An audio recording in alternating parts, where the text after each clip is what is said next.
যেখানে বাংলাদেশ সকল ফুটবল খেলোয়াড়দের মার্কেট ভ্যালু ছিল মাত্র 3.05 মিলিয়ন। আর অন্যদিকে ইংলিশ প্রিমিয়ার লিগে লেস্টার সিটির হয়ে খেলোয়াড় তারকা হামজা চৌধুরী তার একাই market value 4.50 million.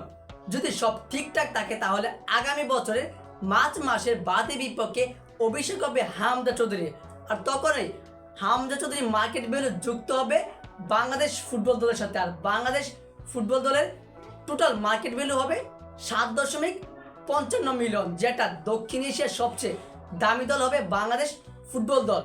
English premier লিগে লেস্টার সিটির সবচেয়ে বড় তারকা হামজা চৌধুরীর আগমনের ভারতকে টপকে দক্ষিণ এশিয়ার সবচেয়ে দামি দল এখন বাংলাদেশ ফুটবল দল।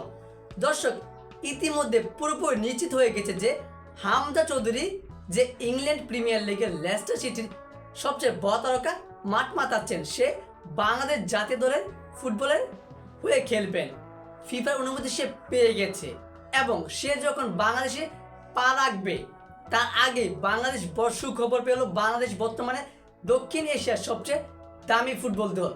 এর আগে সবচেয়ে দামি দল ফুটবল ছিল ভারত ফুটবল দল। ভারতের মোট মার্কেট ভ্যালু হচ্ছে বর্তমানে 5.86 মিলিয়ন, যেখানে একাই Hamza Chowdhury market value 4.50 million.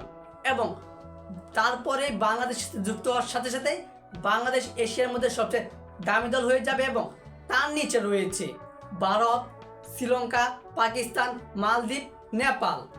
আর হামজা চৌধুরী এসেই বাংলাদেশকে পুরোপুরি একটি বড় অধ্যায়ে দামি দল করে তুলল। সো দর্শক, এই বিষয়ে আপনার গুরুত্বপূর্ণ মতামতটি জানিয়ে দিবেন কমেন্ট বক্সে।